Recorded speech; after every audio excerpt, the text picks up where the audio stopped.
লুকিয়ে রাখছো আমি কিছুই বুঝতে পারতেছি না। তখন মারে, তুই আমাদের সন্তান না। তখন মেয়েটা অবাক হয়ে বলল, মা, বাবা, এসব তুমি কি বলছো? তখন তারা বলল, হ্যাঁ, আমরা ঠিকই বলছি মা, তুই আমাদের সন্তান না। আমরা তোকে জন্ম দিইনি, কিন্তু তোর লেখাপড়ার সমস্যা হবে বিধায়, তোর মাথার মধ্যে একটা টেনশন ঢুকে যাবে বিধায় এতদিন এই কথা আমি বলি নাই। তখন তখন ছিল বৃষ্টির দিন। বৃষ্টির পরের দিন সকালবেলা কই মাছ ফালিয়ে ফালিয়ে উঠে নদীর কিনারে গিয়েছিলাম বৃষ্টির শেষে। হঠাৎ করে মাছ ধরতে গিয়ে দেখি যে বাচ্চার কান্না আসতেছে।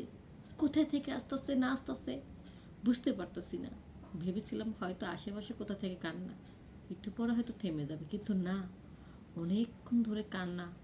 চারিদিক এদিক সেদিক যখন দৌড়াদৌড়ি ছুটাছুটি করতে গেলাম, দেখি তোকে একটা বলের মধ্যে ভাসিয়ে দিয়েছে।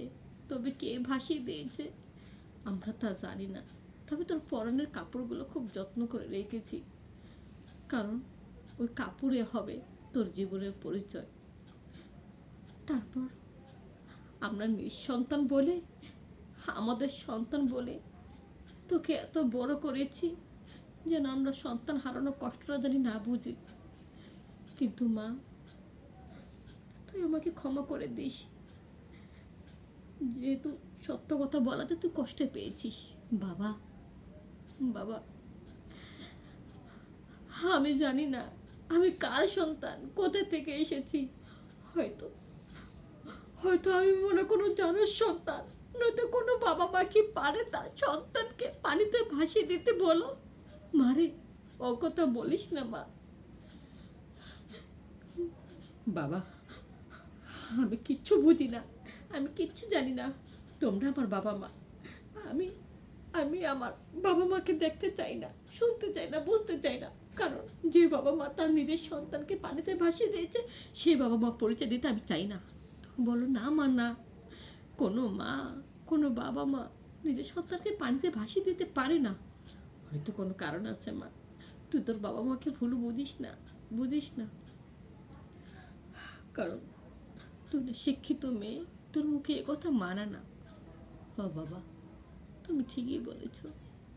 আচ্ছা ঠিক আছে মারে, তুই যেহেতু পাশ করেছিস, আগামীকালকে তোর বাবা মা নামে কিছু গরিব অসহায় গরিব লোকদের খাওয়াবো।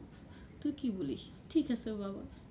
আর আল্লাহ জানি দোয়া করি, আল্লাহ তুমি তাড়াতাড়ি করে আমার বাবা মাকে ফিরিয়ে দিও, আমি যেন আমার বাবা মাকে খুঁজে পাই। তারপর পরের দিন গরিব ফকির আনতে গেল বাজার থেকে আনাচে কানাচে। হঠাৎ করে একটা ফকির আইসা বলতেছে, ভাই সাহেব, আজকে দুদিন ধরে কিছু খাইনি, আমার কটা খাবার দিবে? তখন ওই ভাই সাহেব বলল, তুমি ফকির, ভিক্ষা করে খাও?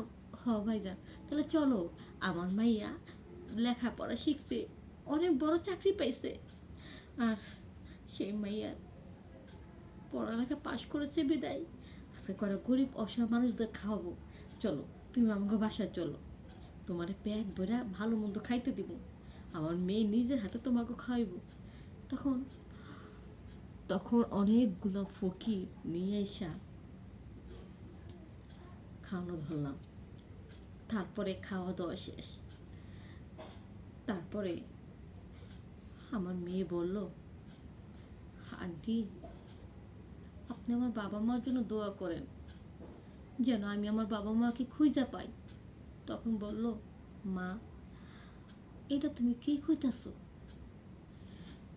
এই যে তোমার বাবাই তো কইলো যে আমার মেয়ে পাশ করেছে, তার উসিলায় গরিব মাইশকে খাওয়াইব।